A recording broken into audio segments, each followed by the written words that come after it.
Should the Big 12 and the ACC link up in some kind of, well, perhaps alliance in order to combat what's going on in the Big 10 and the SEC? We'll address that question here in this video today. Welcome into the channel. I am John Kurtz. On this channel, we talk college football, college basketball, and conference realignment, all from a Big 12 angle. Please consider subscribing if you are a college football fan.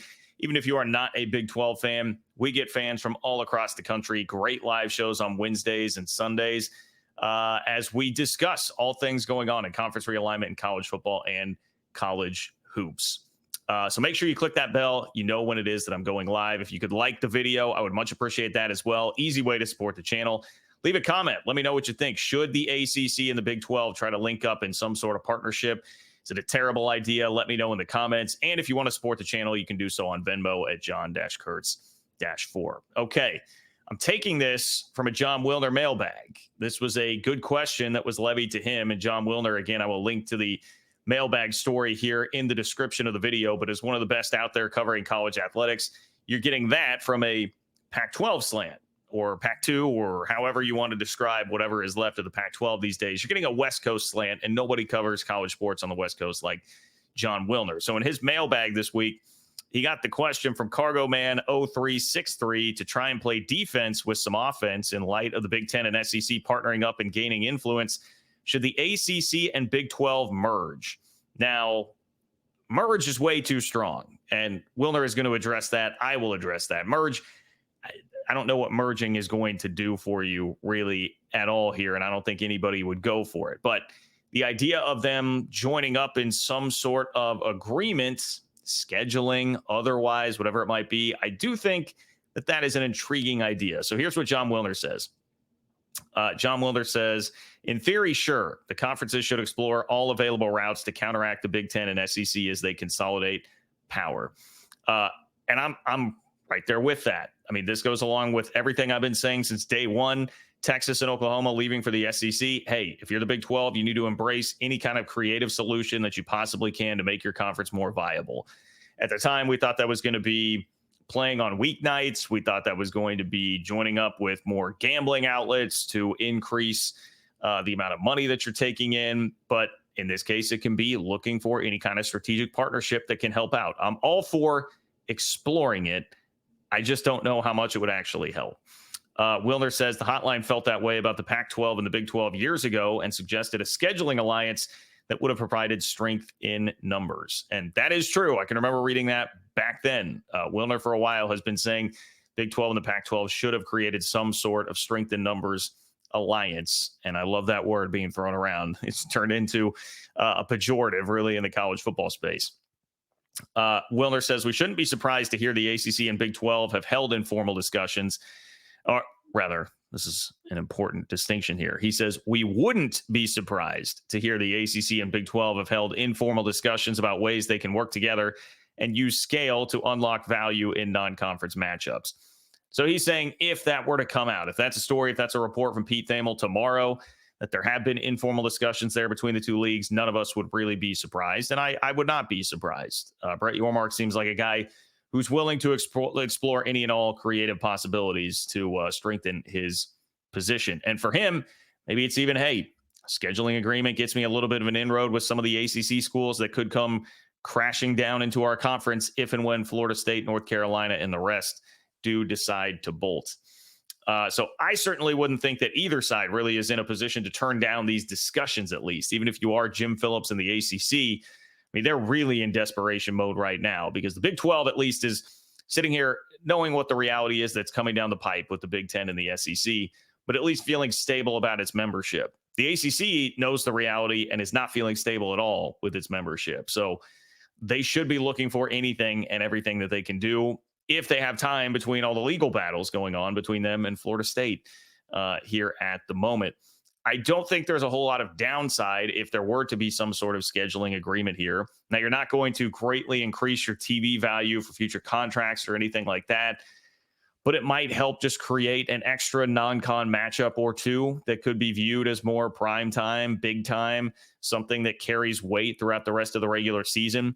Part of the problem here is I would say, hey, like if Arizona, who this year is supposed to be pretty good, were to play Florida State in a non-con and beat Florida State, that gives you some extra weight. Or if Arizona really is great, Florida State beats Arizona, that would theoretically help out Florida State a little bit too, and could be better than just playing a more run-of-the-mill team in your non-con. Now, I don't know if any sort of agreement could ever happen before Florida State leaves. That seems to be a date that is coming sooner rather than later. But you get the idea here in general, how this could help a little bit. And I would suggest that perhaps getting more of these matchups would just make lives easier on athletic departments and trying to schedule future Power 5 non-con matchups at least, and maybe provide some like retention value in your TV value. So I don't think you're going to escalate and build above, like, for instance, the Big 12's $32 million number right now by playing more of these matchups. But maybe it helps hold some of that more steady and saying, all right, hey, this is worth the $32 million if at least we're getting more Power 5 matchups between these leagues. Just a thought. It's nothing great. There are no great solutions here. But again, I do think there is some merit to exploring it and trying to have these discussions. If you're the Big 12, like I said, there could be more of a sinister approach here. Like if we start having the Louisvilles of the world, the Dukes of the world coming in to play some of our teams in non-con matchups, that's an opportunity for Brett Yormark to go to the game, schmooze the brass a little bit from those schools, and start facilitating some of those relationships that may come to pass eventually, kind of like what happened with Colorado and the Four Corner schools, right? Particularly Colorado. You start that relationship and work on it for a while and see where it goes. Would that be a reason for the ACC to not do it? I mean, I suppose, but at the same time, what choice do they really have? I mean, Florida State is in control of this whole thing, and they're going to lose their big powers and essentially lose the conference based on that. Maybe they would be a little bit leery of it, but I don't know that it really matters all that much. Here's what Wilner says on an outright merger. He says, but an outright merger, in our view, it's impractical for a variety of reasons. Florida State, Clemson, and North Carolina are loath to be locked into any new agreements unless those deals are with the Big Ten or the SEC. 100% true, but I don't even think that you need to get to that step. Obviously, that is true. They're not going to do anything that's not, hey, we're going to the Big Ten or the SEC. But also, the kicker is an outright merger would assuredly require the ACC to rip up the grant of rights agreement that binds the schools together, thus creating an escape hatch for the Seminoles and others. I mean, remember what Florida State's lawyers are doing right now. They're trying to pin like a nepotism charge essentially against the ACC here for trying to help out the former commissioner's son who was working with Raycom Sports to say that that's why none of this should hold up. They're getting that creative. You think if there's an outright merger that the lawyers wouldn't find some way to get in and say, well, this means we can just get out, right? I mean, that's full stop, and they can't do that. The ACC obviously cannot take that risk. That would nix it in a second. The other part of it is with the TV entities, as Wilner addresses here, how would it benefit Fox and ESPN? True, the networks have been working together recently, but they have cut rate deals already. ESPN and Fox have a combined agreement with the Big 12 into 2031, and ESPN is all in with the ACC until 2036. The conferences would only agree to merge if it meant more revenue. Why would ESPN and Fox agree to pay more? If anything, the trajectory of media rights suggests consolidation, not expansion. And that's exactly it. Like what motivation would there be for either of those entities in the TV space to give you more money? We saw how they reacted with the Pac-12. They were not going to give them what they wanted. They were not going to give them more money. They're spending on the huge, big brand matchups and not much else. That is like they're going to spend at the top and then slash spending on everything else. Wilner says, as the cable bundle shrinks, dollars become sparse. At the same time, the value of premier college football matchups continues to rise. ESPN and Fox have shown a willingness to pay billions for big brands in the SEC and Big Ten, but they aren't going to pay 1 cent more to acquire the long-haul rights to Texas Tech v. Virginia Tech or UCF versus Boston College. Harsh reality, but very true, no doubt.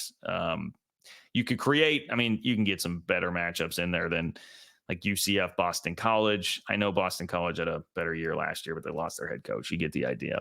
But he's making a point, and the point is correct. If it's not going to be Ohio State, USC, not going to move the needle that much. Wilner closes by saying, if Big 12 Commissioner Brett Yormark and ACC Commissioner Jim Phillips can find common ground on scheduling partnerships for football or men's basketball, there might be an incremental revenue lift.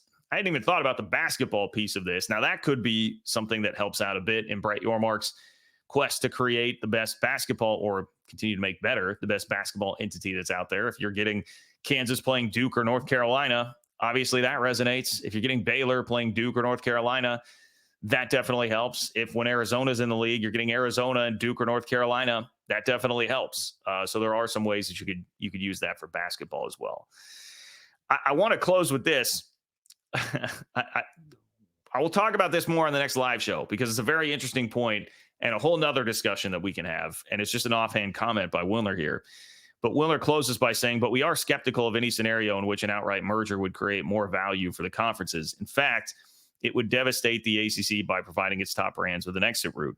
Which of the two leagues is third in the college football hierarchy and which is fourth? It doesn't matter. In a few years, the gap between the Big Ten and SEC and the Big 12 ACC will be as large as the gap between the Big 12 ACC and the Group of Five / Pac-2 is now. That's a statement. That's a loaded statement, right? He's saying the gap between the Power 2 and the ACC Big 12 in a couple of years will be as wide as the current gap between the Big 12 ACC and like the AAC or Oregon State and Washington State. That's a pretty big statement. I mean, right now, if you want to examine it just based on money, there are a lot of ways to slice this, but just based on money in the TV contracts, the Big 12 just signed a deal, for instance, for $32 million if you're rounding up per school, right? The AAC currently makes about $7 million per school. So that's about 4.5 times more that the Big 12 and ACC are making in their TV deals. The gap, if it's $70 million and $32 million in a couple of years with the TV deals between Big 10, SEC, and ACC Big 12, that's only about 2 times more, just over 2 times more, right? So that's not 4.5 times, that's 2 times. So that statement would be off a little bit in that regard. Now, there are a bunch of caveats. College football playoff money is probably going to wind up being different when that gets renegotiated in 2026, the way that it's going, if you're included, which hopefully the Big 12 is. And I would think that will happen because of the avoidance of antitrust lawsuits and all that. But if you are included, there's probably going to be a bigger cut of the payout going to the Power 2 conferences. So you're going to continue to lose money in other ways. That is fair. And we also just don't know how the talent disparity will play out, how it's going to go in recruiting when that becomes more of a reality in this world. And does it in perception pull you further away, like where the perception would be of those differences right now. So it's a worthy discussion. I did just want to push back a tad on that, but it's a sobering thought, certainly a sobering thought from John Wilner to end things there. So anyway, let me know what you think in the comments. Are you down with any kind of link up between the Big 12 and the ACC here in light of what is happening with the Big 10 and the SEC? Great idea, terrible idea.